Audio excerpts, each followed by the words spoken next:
Order. Questions to the Prime Minister. Neil O'Brien. Prime Minister. Thank you, Mr. Speaker. Mr. Speaker, this week the UK plays host to the Commonwealth Heads of Government meeting. I know the whole House will want to join me in welcoming leaders from 52 countries to London, who collectively represent a third of the world's population. Over the coming days, we will discuss a range of shared priorities, from oceans and cyber security to continuing to tackle malaria and ensuring all children have access to 12 years of quality education. With 60% of the Commonwealth under the age of 30, the summit will have a particular focus on how we revitalise the organisation to ensure its continuing relevance, especially for young people.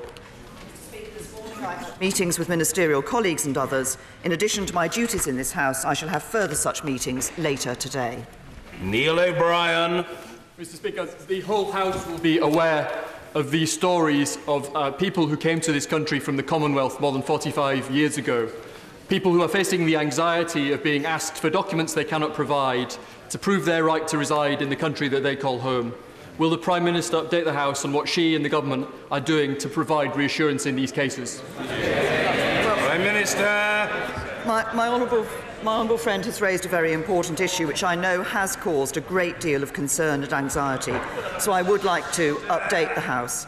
People in the Windrush generation who came here from Commonwealth countries have built a life here. They've made a massive contribution to the country. These people are British. They are part of us. And I want to be absolutely clear. That we have no intention of asking anyone to leave who has the right to remain here.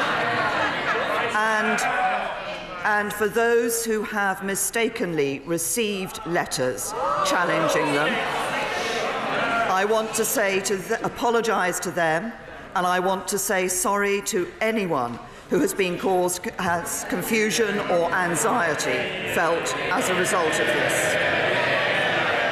But I want to be clear with the House how this has arisen. Those Commonwealth citizens, The House must calm down. The Prime Minister is responding to the question. There will be a very full opportunity for questioning of the Prime Minister on this occasion, as there is on every occasion. But the questions must be heard and the answers must be heard. The Prime Minister. Thank you. Let me update the House on how this has arisen. Those Commonwealth citizens who arrived before 1973 and were settled here have a right conferred by the 1971 Immigration Act to live in the UK. They were not required to take any action with the Home Office to document their status. The overwhelming majority already have the immigration documents they need, but there are some who, through no fault of their own, do not. And those are the people we're working hard to help now. My right honourable friend, the Home Secretary, has made clear a new dedicated team is being set up to help these people evidence their right to be here and access services, and it will aim to resolve cases within 2 weeks once the evidence has been put together. Jeremy Corbyn. Thank you, Mr. Speaker. Last month, I raised the case of Albert Thompson, a man who has lived and worked here for decades, paid his taxes, and yet been denied National Health Service treatment. The Prime Minister brushed it off. Will she say what she will now do to ensure that Mr. Thompson gets the cancer treatment he urgently needs and is entitled to? Prime Minister. The right honourable gentleman did indeed raise the case of Albert Thompson. It was not brushed off. The Home Office... No. The Home Office have been in contact with Mr. Thompson's representatives. First of all, I want to make one point very clear, that no urgent treatment should be withheld by the NHS, regardless of ability or willingness to pay. No. I also want to make clear that, as it happens, Mr. Thompson is not part of the Windrush generation that I have just spoken about in answer to the first question. And finally, clinicians have been looking at Mr. Thompson's case, and he will be receiving the treatment he needs. Jeremy Corbyn. Well, Mr. Speaker, on the 20th of March, the Prime Minister wrote to me stating, while I sympathise with Mr. Thompson, we encourage him to make the appropriate application and provide evidence of his settled status here. Yesterday, we learnt that in 2010, the Home Office destroyed landing cards for a generation of Commonwealth citizens, and so have told people, we can't find you in our system.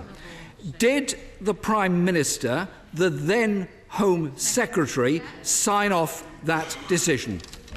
Prime Minister. No, the decision to destroy the landing cards was taken in 2009 under a Labour government. Jeremy Corbyn. Mr. Speaker, all the evidence is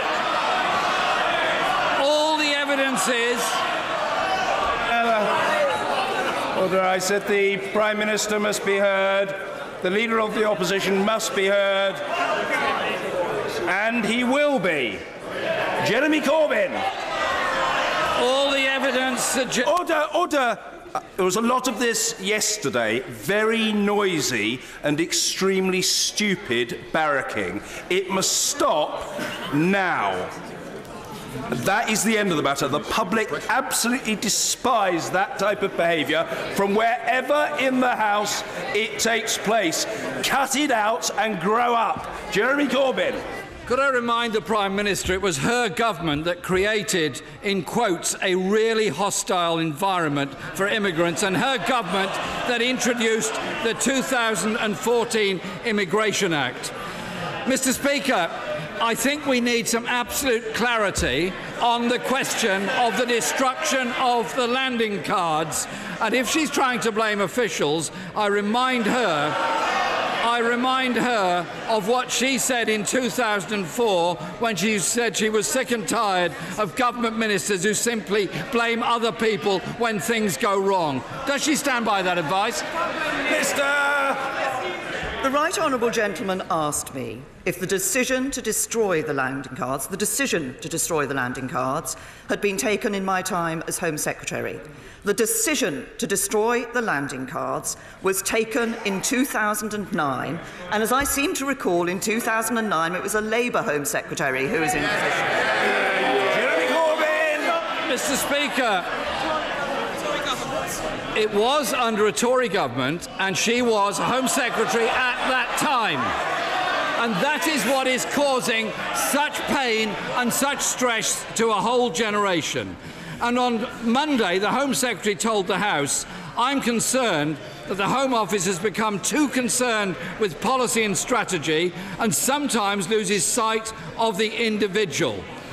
Who does the Prime Minister think is to blame for this? The current Home Secretary or her predecessor? Prime Minister! Say to the right honourable gentleman, the Home Office is a great Department of State which touches people's lives every day in a whole variety of ways. My right honourable friend, the Home Secretary, has been swift in responding to this issue of the unfortunate confusion and anxiety for which we have apologised, which has arisen from the Windrush generation. The right honourable gentleman referred earlier to action that we had taken as a Conservative government to deal with illegal immigration. Can I say to the right honourable gentleman that I think it is absolutely right that we ensure that people who access our services that are paid for by taxpayers, that are relied on by people living in this country, have a right to do so, that we take action against people who are here illegally. The Windrush generation are here legally. They have a right to be here. They are British. But if he wants to question the issue of taking action against illegal immigration, I suggest he has a conversation with the former Shadow Home Secretary, the Right Honourable Member for Normanton, Castleford and Pontefract, who in 2013 said, we need much stronger action from government to bring illegal immigration down. Jeremy Corbyn! Mr. Speaker, this isn't about illegal immigration. This is about Commonwealth citizens who had every right to be here. Cases like Mr Thompson's have occurred because it was Home Office policy in 2012 to create the really hostile environment for migrants. And she was the Home Secretary that sent Home Office vans around Brent telling migrants to go home. Mr Speaker, on Monday, the Immigration Minister said that some British citizens had been deported in error. The Home Secretary didn't know and then asked Commonwealth High Commissioners if they knew of any cases. So does the Prime Minister know how many British citizens have been wrongly deported, where to, and what provisions she's made to bring them back home to Britain? Absolutely. Well, as the immigration has made clear, we apologise unreservedly for the distress that's been caused to anyone who may have been told incorrectly that they do not have the right to be in the UK. We're not aware of any specific cases of a person being removed from the UK in these circumstances, and we have absolutely no intention of asking anyone to leave who has the right to remain here. But the work will be done by the Home Office to reach out to those from this Windrush generation who maybe do not have the necessary documentation to ensure that that is provided. There will be no cost to them. Nobody will be out of pocket as a result of this. There is a difference between the Windrush generation, who are British, who are part of us, who have a right to be here, and we want to ensure that we give them the reassurance of that right, and those other people who are here illegally. And I think it is absolutely right that the government should make every effort to ensure that people who access our services have a right to do so, and that we take action against people who are here illegally. Jeremy Corbyn. Mr Speaker, I'm informed that Mr Albert Thompson has still not been informed when he will be getting the treatment he obviously needs as a matter of urgency. Doesn't the Home Office keep records? It's been months since these cases were first brought to the government's attention. We know of at least 2 British citizens languishing in detention centres in error, and this morning the Jamaican Prime Minister has said he knows of people who are unable to return to Britain. Mr Speaker, this is a shameful episode, and the responsibility for it lies firmly at the Prime Minister's door. Her pandering to bogus immigration targets led to a hostile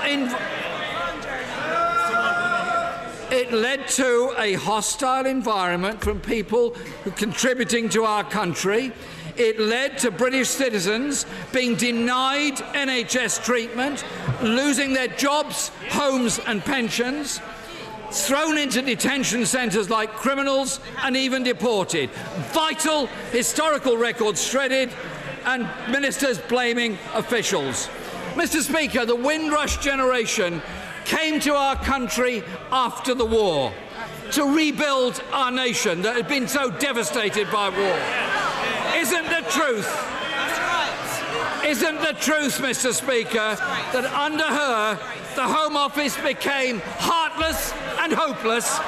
And doesn't she now run a government that is both callous and incompetent? Prime Minister! As I have said, the Windrush generation did come here after the war.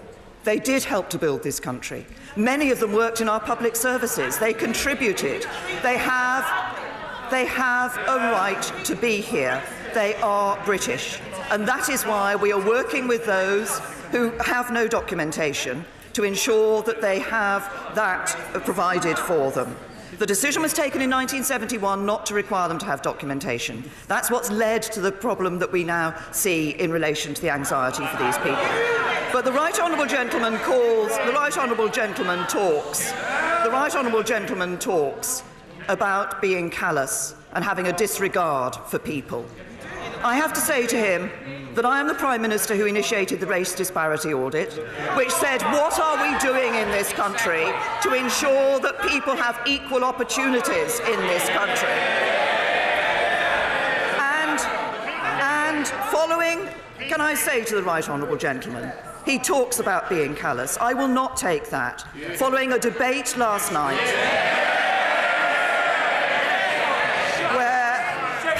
wonderful contributions were made, particularly by the members from Stoke-on-Trent North, from Barking and Liverpool Wavertree. I will not take an accusation of callous from a man who allows anti-Semitism to run rife in his party.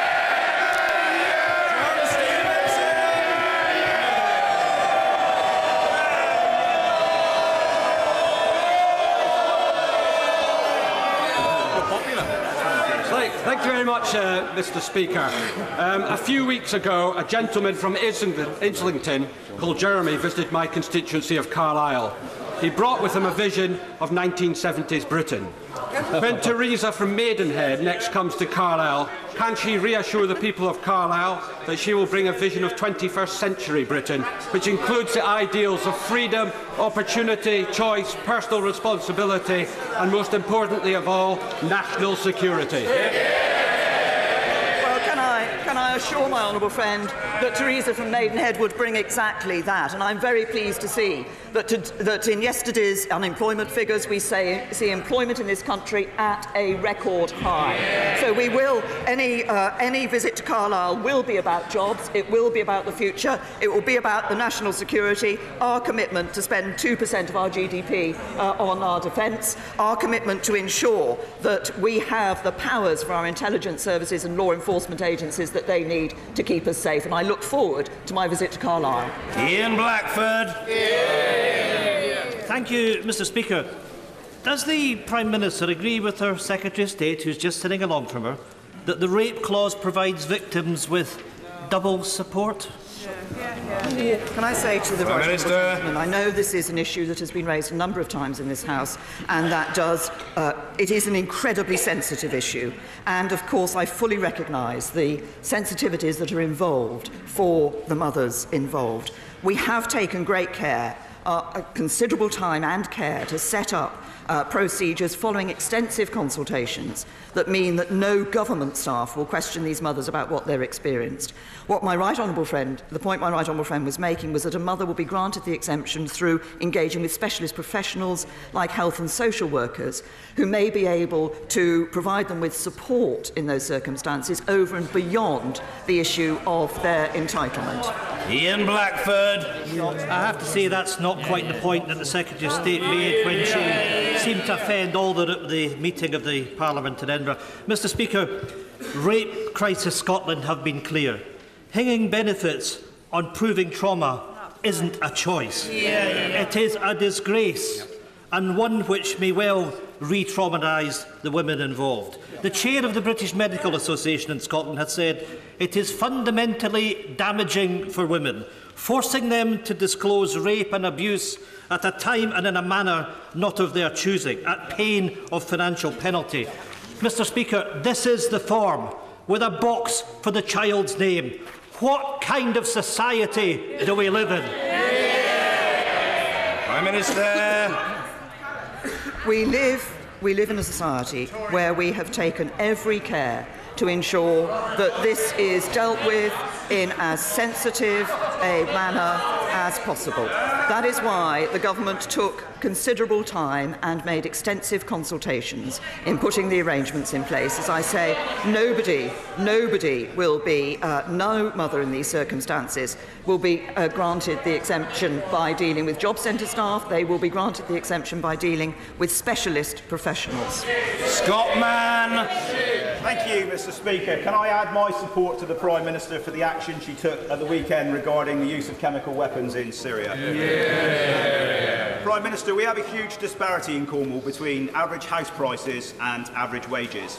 Many families earning between £15,000 and £20,000 a year would need to earn 10 times their income for an open market house, with the average salary in Cornwall being about £18,000 a year. The challenges of housing delivery are fundamentally different in urban areas compared to rural and coastal ones. And I know my right honourable friend cares deeply about getting people onto the housing ladder. Will she therefore meet with me and a group of rural and coastal MPs to discuss how we can tackle this vital issue? My honourable friend raises a very important point, and he's absolutely right to do so. Home ownership is a dream that people have. Sadly, that too many young people today feel they're not going to be able to achieve that dream.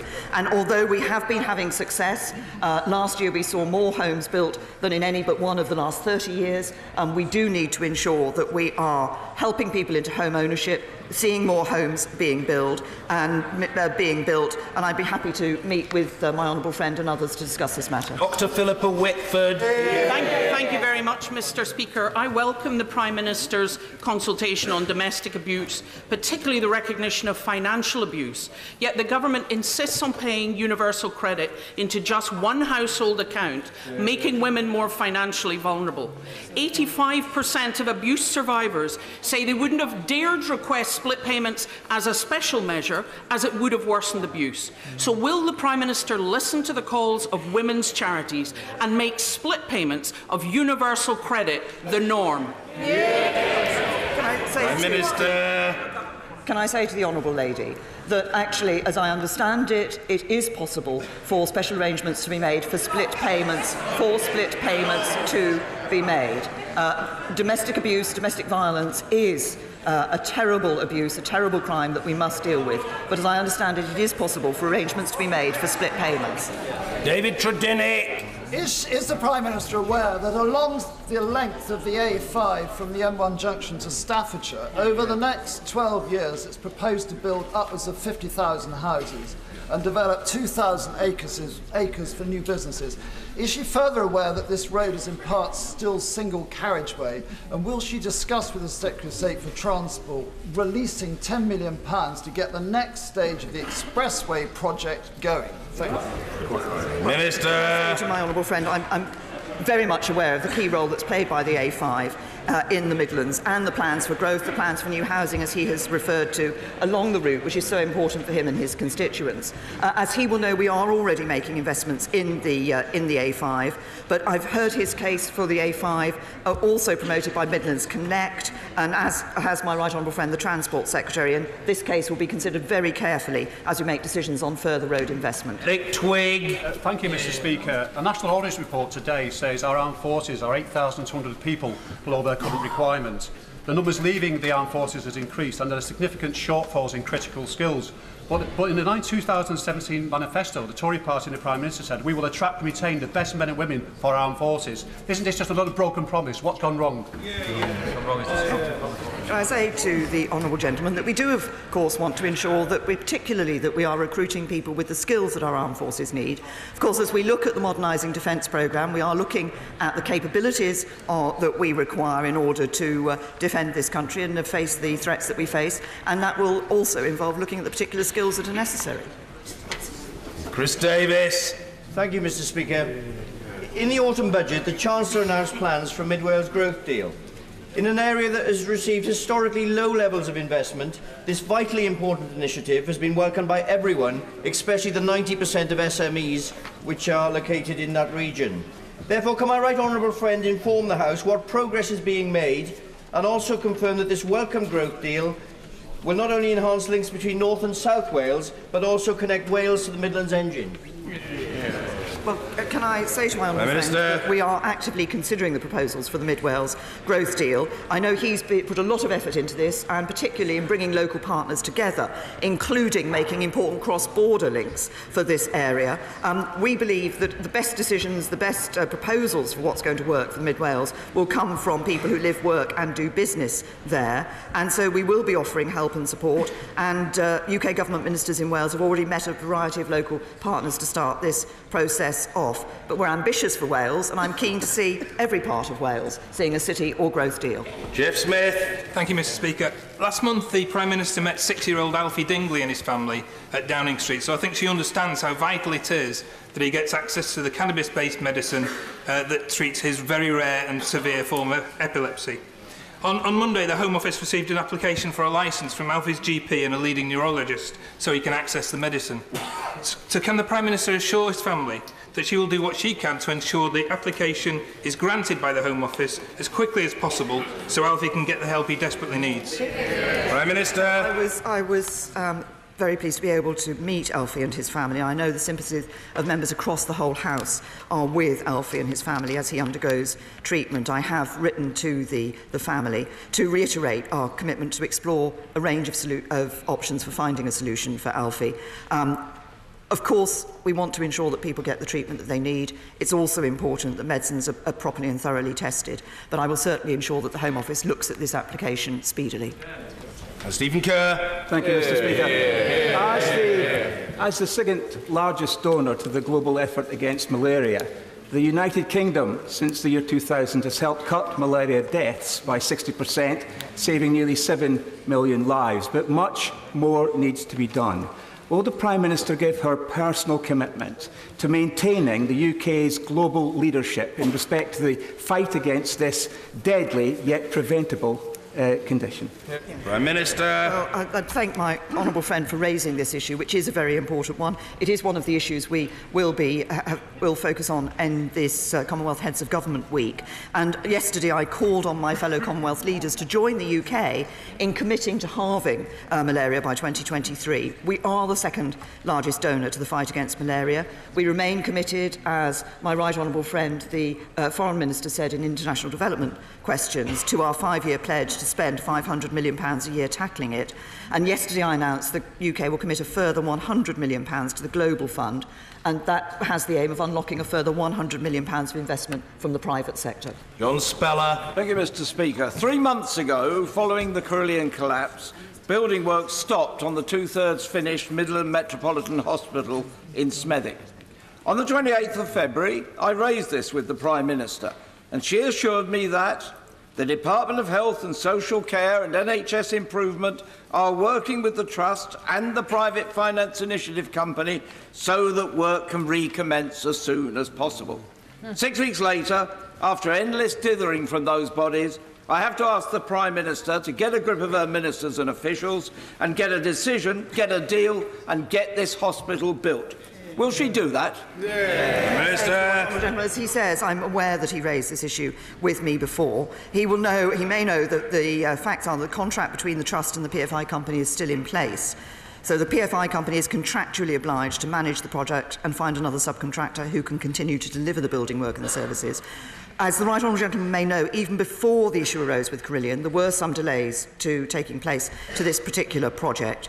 The Department for Health and Social Care is working actively on it, but my right honourable friend, the Chancellor of the Duchy of Lancaster, is doing so, and he's also been in discussions with the Mayor of the West Midlands, Andy Street, who has also been in discussions with the Trust. We recognise the level of concern that is being raised on this issue, and we are working to resolve it. Dame Caroline Spellman. Thank you, Mr. Speaker. Will my right honourable friend join me in congratulating Team England on winning the second largest tally of gold medals at an overseas Commonwealth Games as they return on Saturday to Birmingham, which will be the next host of the Games? Prime Minister. Can I say to my right honourable friend, I'm very, very happy to congratulate Team England on coming second in the medals table. Wait for it. I'm also very happy to congratulate Scotland, Wales and Northern Ireland, all of whom had very good Commonwealth Games. It was an excellent Commonwealth Games. Australia put on a very good show, and I'm very pleased to see that one of the last results was in the women's netball, which we beat Australia. Ellie Reeves. Thank you, Mr. Speaker. 2018 has been an unprecedented year for violent crime in London, and less than 4 months in, we've seen almost 60 murders already. The Metropolitan Police do a fantastic job, but Home Office documents show there is a correlation between reduction in police resources and rises in violent crime. Even after the precept increase, the Met will still need to make savings of £325 million by 2021. Will the Prime Minister recognise that these chronic cuts are unsustainable and commit to reversing this harmful underfunding? Prime Minister. To the honourable lady that more money is being made available to police forces in the 18-19 year, and my right honourable friend, the Home Secretary, has taken action in relation to the serious violence strategy that she has published.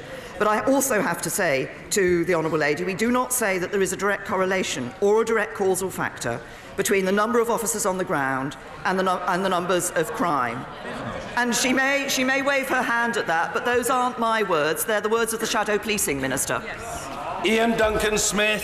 Mr. Speaker, my right honourable friend rightly made reference to yesterday's debate on anti-Semitism. I sat in the chamber and listened particularly to the two appalling testimonies from the member for Liverpool Wavertree and particularly Stoke-on-Trent North. They were deeply moving. They were both horrifying in sense of the abuse that they have faced, but also uplifting in the sense of the bravery that they have shown in tackling their abusers. Can I ask my right honourable friend, does she not agree with me what came out of that debate yesterday was that not only should every political party have absolutely no place for anybody who is an anti-Semite, but also, just as importantly, should kick out of the party any apologists for anti-Semites as well? Prime Minister.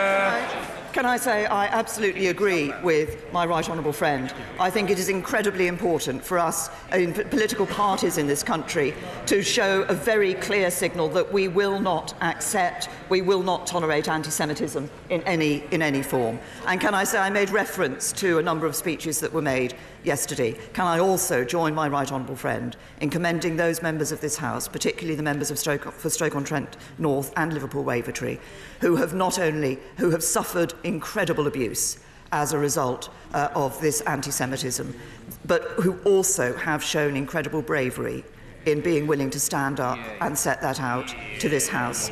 Theirs was a fine example of the best of this House of Commons and the best of members of Parliament. Afzal Khan. This week, the UK becomes the chair of the Commonwealth. Many of us will have walked past demonstrations outside the Parliament of the issue of Kashmir. And I understand the Prime Minister will be presented with a petition this afternoon. The stalemate in bilateral talks between India and Pakistan has failed to deliver any solution to this major nuclear flashpoint. How will the Prime Minister use the UK's new position to boldly pursue peace and human rights violations in Jammu and Kashmir? Can I say to the honourable gentleman, he raises a question that I know has been raised in this House before, is of concern, and I'm sure will be to not just him but a number of his constituents. We continue to take the view that the best resolution of this issue is for India and Pakistan themselves to come together and resolve that issue. That will be the way to resolve it, that will actually ensure the sustainability of a resolution. Douglas Ross. Thank you, Mr. Speaker. RBS recently announced plans to reduce the number of mobile banking visits to Dufton in Murray. Following strong representations from myself, Dufton and District Community Council and Speyside Community Council, the bank confirmed yesterday they wouldn't go ahead with their plans. Will the Prime Minister join me in welcoming this, but does she agree that RBS need to engage more with local communities? Because had they done so, they would have realised how unacceptable these proposals were. Yes, well, I'm very happy to join with my honourable friend in welcoming the decisions that's been taken by RBS, but I also want to commend him for his efforts on behalf of his constituents in Duff Town. These are commercial issues for the banks, but we have been very clear that in making such decisions, the banks do need to consider very carefully the impact on people and their access to services. Mr. Virendra Sharma. Thank you, Mr. Speaker. Following India's commitment by Prime Minister Mr. Modi and Finance Minister Mr. Arun Jaitley to end TB by 2025, could the Prime Minister commit to encouraging other Commonwealth leaders at the Commonwealth Heads of Government meeting this week to make similar commitments in advance of the UN high-level meeting on TB? And will she attend to show Britain's continued support for the fight against TB? The Prime Minister. The honourable gentleman raises a very important issue, and we are happy through various channels to ensure that we are encouraging others to follow the example that India has shown in relation to TB. This is something that at one stage obviously was eradicated here in the UK, but there are other countries around the world where we do need to ensure that action is being taken. Main. Mr. Speaker, as the Prime Minister said, unemployment is at a 43-year low, and investment in British UK industries is at a high, including the tech industry. Would she, on her way to Carlisle, come and visit Imagination Technologies, who's had an £8 billion investment that shows the confidence that the overseas technologies have in our own tech industry? Minister. I think that might be a bit of a detour on my way to Carlisle. But I certainly support what my honourable friend is saying about the importance of high-tech businesses and about the importance of companies like Imagination Technologies and the work that they are doing. Ben Lake. Diolch, Mr Speaker. The Ceredigion coastline is among the most stunning of the British Isles, and Cardigan Bay has sustained communities on the value of its beauty and bounty. The lifeboat station at New Quay has valiantly safeguarded those who venture out into the bay for 150 years. But it is possible that from 2020, Ceredigion will no longer have an all-weather lifeboat. Would the Prime Minister agree that the invaluable work of the RNLI serves as a fourth emergency service, and that as such it is essential the coastline of Ceredigion, like every other populated coastline, has access to the service, whatever the weather? Prime Minister. Right honourable gentleman, that obviously search and rescue at sea is provided by a number of organisations. Of course, the Coast Guard do, and the Coast Guard and RNLI. But I would say RNLI does have a proud tradition. I think we should be very grateful to the record that the RNLI has shown in search and rescue at sea. It is obviously independent. It decides where it thinks it is best to put its resources. But we are supporting the work of independent lifeboat charities through our Rescue Boat Grant Fund, and that's allocated over £3.5 million since 2014 to increase capacity and resilience by providing new boats and equipment. Evans. Mr Speaker, the Commonwealth is a wonderful organisation, but too many Commonwealth countries have anti-gay legislation on their statute books. Of course, a lot of them are a legacy to colonial days when Britain was a very different country. What message does she have to Commonwealth leaders this week about gay rights, but more importantly, that message going to gay people in those countries who are suffering because of that legislation? Prime Minister. Right honourable friend raises an important point, and we have a special responsibility to help change hearts and minds on these issues within the Commonwealth. I addressed the Commonwealth Forum yesterday, and when I did so, I said that across the Commonwealth, discriminatory laws that were often made many years ago do continue to affect the lives of many people. They're failing to protect women and girls, and they're criminalising same-sex relations. Many such laws were often put in place by this country, and I deeply regret their legacy of discrimination, violence and even death that persists today. I think as a family of Commonwealth nations, we must respect one another's customs and traditions, but do so in a manner which is consistent with our common value of equality. And the UK, the message I gave yesterday is we stand ready to support any Commonwealth member wanting to reform outdated legislation that makes such discrimination possible. Frank Field. When the Prime Minister meets Mr Modi as part of the Commonwealth gatherings, might she seek to understand why India is so, relatively speaking, successful in countering child trafficking and draw lessons for this country? Well, can I say to the right honourable gentleman, I have already met Prime Minister Modi. I met him this morning. I raised the issue of human trafficking and the work that's being done in India, and we will be setting up discussions between our officials. Bob Blackman. Thank you, Mr Speaker. Can I say London welcomes our good friend Prime Minister Modi today. Will she take the opportunity to condemn absolutely the mobile billboards that are going around London attacking our good friend Prime Minister Modi, and will she congratulate and thank the contribution made by the 1.7 million Indian diaspora to the work of this country? Prime Minister. Can I say to my honourable friend that India is indeed a good friend of the United Kingdom, and the Indian diaspora here in the UK play an enormous role and make an enormous contribution to our society and to our economy. And I'm very happy to join my honourable friend in congratulating them, thanking them, and indeed encouraging that to continue into the future. And when I spoke to Prime Minister Modi, we discussed how we can encourage and increase the links and development between our two countries. Mr Nigel Dodds. The vile online and social media abuse suffered by female politicians in particular, which was movingly highlighted in the debate yesterday, but also by recent events at the weekend back home in Northern Ireland, is a testimony to how this must be tackled head-on. Can the Prime Minister assure us that steps will be taken to bring social media companies and platforms to account and that the Wild West culture of anything goes is brought to an end as quickly as possible. The right honourable gentleman has raised a very important point about how these platforms can be used for the sort of abuse that we heard of in the chamber here tonight, but last night, but as he said, has also been raised in Northern Ireland in the last matter of days. We are working with the social media companies.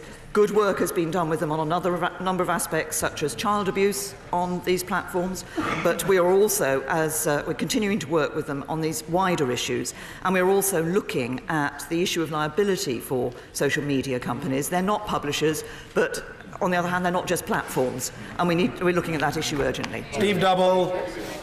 Free and fair elections are the foundation of our democracy. The Prime Minister, I'm sure, will be aware of events that happened in the Gower constituency in last year's election, where the Labour activist Dan Evans is admitting spreading lies and libellous accusations against our former colleague Byron Davies in order to influence the outcome of the election. It appears his efforts worked. Does the Prime Minister believe that the leadership of the Labour Party need to make very clear that our democracy has no place for this sort of behaviour? And does she believe that the honourable thing would be for the new incumbent of that seat to resign and fight a free and honest by-election? Can I say to my honourable friend that, of course, our former colleague Byron Davies has received an apology. A donation, I understand, has been made to charity. But, of course, our former colleague lost his job as a result of the action that was taken. And can I also say to my honourable friend that across this House people will talk about free and fair elections. That's what we believe in as a democracy. But political parties don't need just to talk about free and fair elections. They need to ensure they put it into practice. Debbie Abraham. Last week, Shop Direct announced that they were closing all of their Greater Manchester sites with the loss of 2,000 jobs, including nearly 1,400 in my constituency in Shaw. This was without prior warning or discussion with staff, unions, Oldham Council or even myself. Given that this is about the ascendance of automation, what specific measures is the Prime Minister undertaking to support my constituents? And will she meet with me and my colleagues to discuss this, as well as the longer-term, more general impacts of automation on the labour market? Well, can I say to the Honourable Lady that obviously this is a time of great concern for the Shop Direct workers and their families in Greater Manchester. And the DWP and Job Centre Plus are working with the company to understand the level of support that is required for employees, and DWP stands ready to put in place their rapid response service to support any workers who are made redundant, helping them back into employment as quickly as possible. There are a number of ways in which Job Centre Plus can support workers, and they will be ensuring that they are doing that in this instance. She raises a wider issue about the impact of automation on jobs. Looking at that question is a matter that we are doing and looking at as part of our industrial strategy, and I will ask the Business Secretary to meet with her to discuss that. Pauline Latham. Mr. Speaker, malaria has been mentioned by several other members in this chamber today. In her conversations with the Prime Minister of Canada this week, will the Prime Minister be discussing how the G7 can help drive progress towards a malaria-free world?